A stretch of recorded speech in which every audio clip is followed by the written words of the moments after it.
कुलभाटा India के दिल में बसा एक छोटा सा गांव। यहाँ के लोग सिंपल लाइफ जीते थे। उनका हर दिन सूरज और मौसम के हिसाब से चलता था। कुलभाटा के चारों तरफ घने जंगल फैले हुए थे, मानो कोई जिंदा चीज सांस ले रही हो।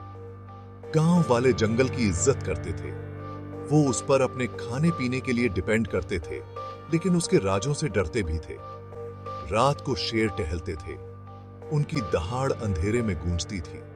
पेड़ों के नीचे सांप कुंडली मारे बैठे रहते थे। उनकी चमकदार स्किन धूप में चमकती थी। और फिर वो बरगद का पेड़ था। बरगद का पेड़ गांव के किनारे पर खड़ा था, जैसे कोई खामोश पहरेदार कुलभाटा की रखवाली कर रहा हो। उसकी मोटी, टेढ़ी मेढ़ी और पुरानी जड़ें जैसे जंगल की फुसफुसाहट को सोख रही हों। उसकी शाखाएं उम्र के बोझ से झुकी हुई कंकाल की बाहों की तरह फैली हुई थीं, जिससे गांव पर लंबी, डरावनी परछाइयां पड़ती थीं। गांव वाले बरगद के पेड़ के बारे में धीमी आवाज में बात करते थे। उनका कहना था कि उसमें छाया का भूत रहता है। छाया, ये नाम हवा में ऐसे लटका रहता था जैसे कोई धमकी दे रहा हो। वो एक वैद्य थी। जड़ी बूटियों और पुराने नुस्खों का उससे अच्छा ज्ञान किसी को नहीं था। लेकिन छाया अब इस दुनिया में नहीं थी। उसकी आत्मा हमेशा के लिए बरगद के पेड़ से बंध गई थी। गांव वालों का मानना था कि उसने पेड़ को श्राप दिया था। उसका गुस्सा सालों से गूंज रहा था। कुलभाटा में हर बच्चा छाया की कहानी सुनकर बड़ा हुआ था। वो टिमटिमाते हुए तेल के लैंप के चारों ओर बैठते थे। उनकी आंखें डर और एक अलग ही एक्साइटमेंट से भरी होती थीं। ये कहानी पीढ़ी दर पीढ़ी चली आ रही थी। हर बार बताने पर इसमें डर का एक नया लेयर जुड़ जाता था। गांव की वैद्य छाया सदियों पहले रहती थी। कहा जाता है कि वो बहुत सुंदर थी। उसकी आंखों में सदियों का ज्ञान था। उसका स्पर्श सबसे दर्दनाक घावों को भी ठीक कर सकता था। उसकी औषधि सबसे खतरनाक बीमारियों को भी दूर कर सकती थी। गांव वाले उसकी पूजा करते थे। उसकी क्षमताओं पर उनका विश्वास अटूट था। पर किस्मत को ऐसा लगता था जैसे छाया के लिए कुछ और ही मंजूर था।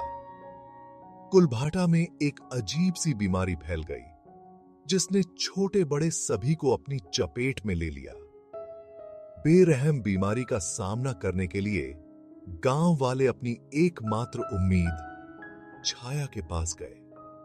छाया ने बिना रुके काम किया। उसके पतले हाथों ने प्रैक्टिस के साथ अपने नुस्खे तैयार किए। लेकिन यह बीमारी ऐसी थी जैसी उसने पहले कभी नहीं देखी थी।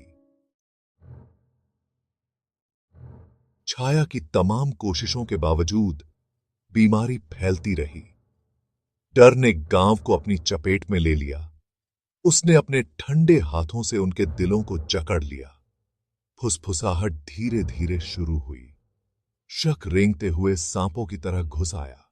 उनके दिमाग में जहर घोल रहा था।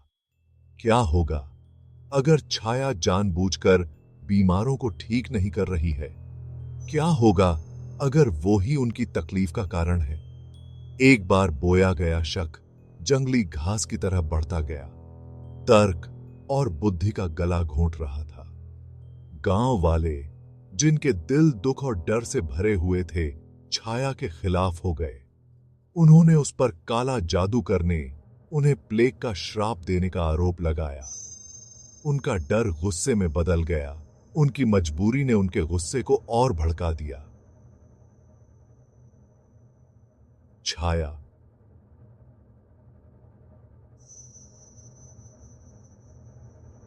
जिसका दिल टूट गया था और जिन लोगों को बचाने के लिए उसने अपना जीवन समर्पित कर दिया था, उन्हीं लोगों ने उसे धोखा दिया था।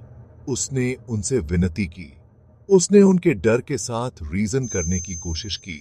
उन्हें कुलभाटा के प्रति अपनी अटूट वफादारी की याद दिलाने की कोशिश की। लेकिन उसकी बात अनसुनी कर दी गई। अपने दर्द से अंधे होकर उन्होंने उसकी एक न सुनी।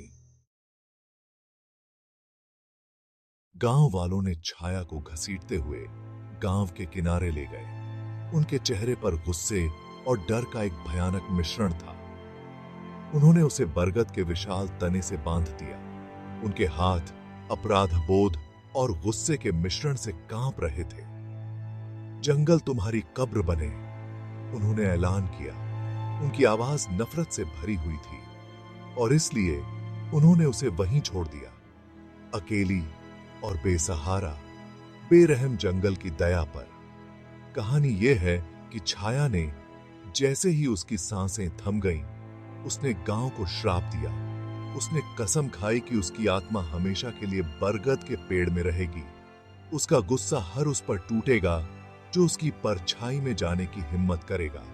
साल बीतते गए और छाया के श्राप की कहानी गांव के लोगों के मन में घर कर गई। बरगद का पेड़, जो कभी जीवन और दृढ़ता का प्रतीक था, अब उनके पूर्वजों की क्रूरता की भयानक याद दिलाता था। कोई भी उसके पास जाने की हिम्मत नहीं करता था। छाया की ताकतवर आत्मा का डर सहन करने के लिए बहुत बड़ा था। कई पीढ़ियों बाद रजत नाम का एक युवक कुलभाटा में रहता था। वो अपने जिज्ञासु स्वभाव और अपने साहस के लिए जाना जाता था, जो अक्सर लापरवाही की हद तक पहुंच जाता था। रजत छाया के भूत की कहानियों का मजाक उड़ाता था। उसका मानना था कि ये सिर्फ अंधविश्वास हैं, बच्चों को काबू में रखने के लिए गढ़ी गई कहानियां। एक शाम जब आसमान डूबते सूरज के रंगों से रंगा हुआ था, रजत गांव के बुजुर्गों के साथ बैठा था। वो छाया की कहानी सुना रहे थे। उनकी आवाजें धीमी थीं और डर से भरी हुई थीं। रजत ने धैर्य से उनकी बात सुनी। उसकी आंखें एक अनकही चुनौती से चमक रही थीं। मुझे विश्वास नहीं होता, रजत ने कहा। उसकी आवाज में युवा आत्मविश्वास गूंज रहा था। भूत या श्राप जैसी कोई चीज नहीं होती है, मैं आपको यह साबित करके दिखाऊंगा। बुजुर्ग हांफने लगे। उनके चेहरे चिंता से सिकुड़ गए। मूर्ख मत बनो रजत, उनमें से सबसे बुजुर्ग ने चेतावनी दी। छाया की आत्मा असली है, वो तुम्हारे अपमान की सजा देने में संकोच नहीं करेगी। रजत बेफिक्र होकर एक वादा किया, मैं बरगद के पेड़ के नीचे एक रात बिताऊंगा। अगर मैं सही सलामत वापस आ गया तो यह साबित हो जाएगा कि ये सब सिर्फ कहानियां हैं। किसी को भी भूत के डर में नहीं जीना चाहिए। को भी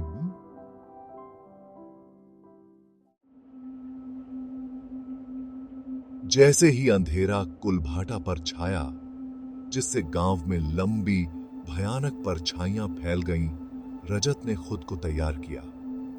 वो जानता था कि रात के समय जंगल में जाना, खासकर बरगद के पेड़ पर, आत्महत्या करने जैसा माना जाता था, लेकिन वो गांव वालों को गलत साबित करने के लिए दृढ़ था। वो उनके अंधविश्वास की बेड़ियों से मुक्त होना चाहता था। सिर्फ एक मिट्टी के तेल के लैंप और अपने अटूट हौसले के साथ रजत ने जंगल में कदम रखा। दिन में अनगिनत बार तय किया गया जाना पहचाना रास्ता अंधेरे की चादर तले अजीब और खतरनाक लग रहा था। जंगल आवाजों से भरा हुआ था।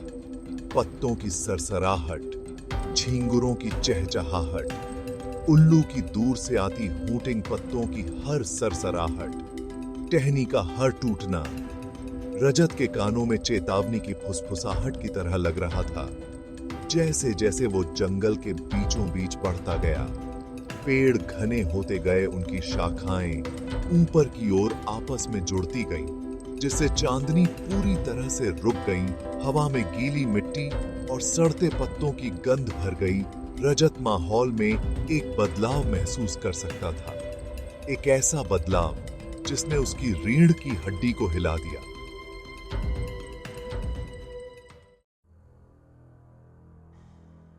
आखिरकार पेड़ों के बीच एक जगह से रजत ने उसे देखा। बरगद का पेड़, वो चांदनी की सिल्वर लाइट में नहाया हुआ था।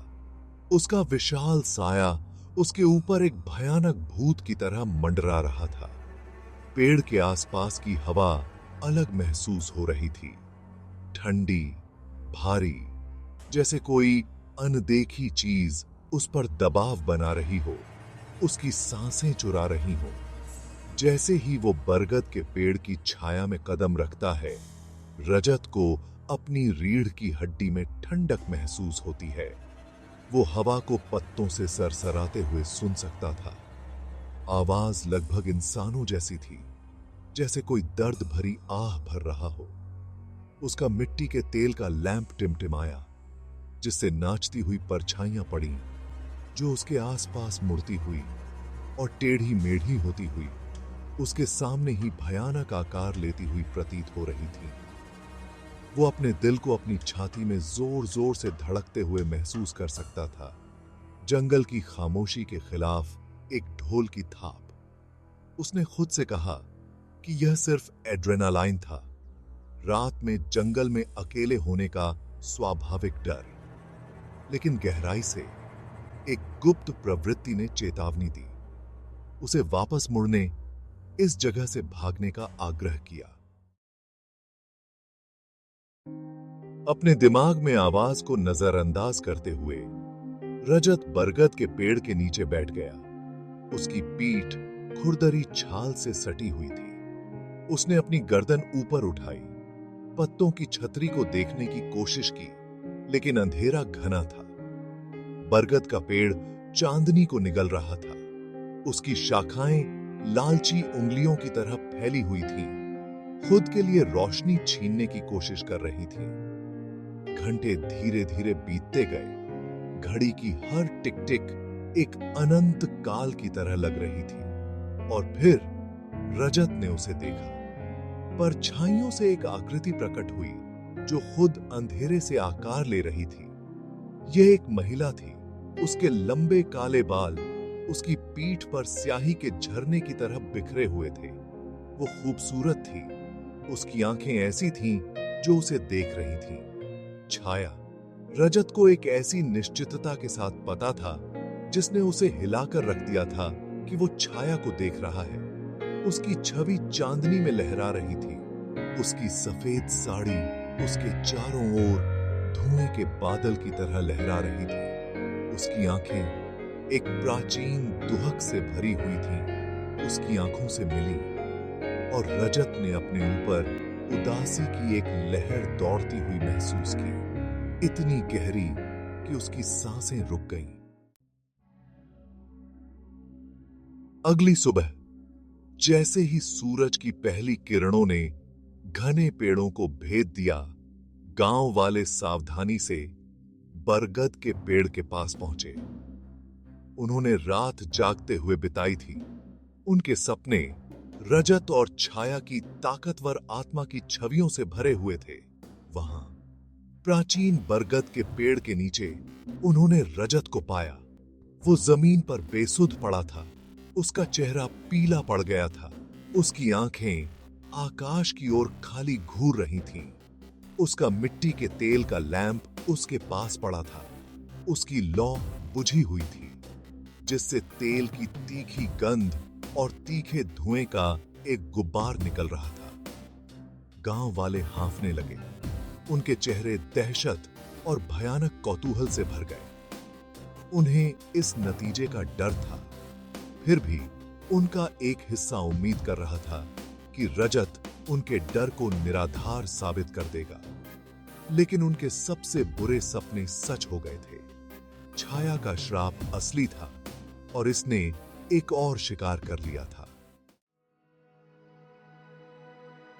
रजत की मौत की खबर जंगल की आग की तरह पूरे कुलभाटा में फैल गई। गांव वालों ने उसके जाने पर शोक मनाया। उनका दुख, डर और एक अनकहे अपराध बोध से सना हुआ था। उन्होंने उसे चेतावनी दी थी, लेकिन उसने अपने युवा अहंकार में सुनने से इनकार कर दिया था। वे उसके शरीर को वापस गांव ले गए। उनके सिर सम्मान और पछतावे में झुके हुए थे। उस दिन के बाद से किसी ने भी बरगद के पेड़ के पास जाने की हिम्मत नहीं की। यह उनके सामूहिक अपराध बोध का प्रतीक बना रहा, उनके पूर्वजों की क्रूरता और उनके डर की कीमत की भयानक याद दिलाता है। छाया की कहानी पीढ़ी दर पीढ़ी चली आ रही है। उसकी कहानी अंधविश्वास के परिणामों और डर की विनाशकारी शक्ति की याद दिलाती है, और इसीलिए बरगद का पेड़ कुलभाटा के किनारे पर खड़ा था। उसकी शाखाएं कंकाल की उंगलियों की तरह फैली हुई थीं, हमेशा के लिए खामोशी को गले लगाते हुए। उसकी छाया उस भूत की याद दिलाती है जिसे भुलाया नहीं जा सका। याद दिनते भी माघ आती है।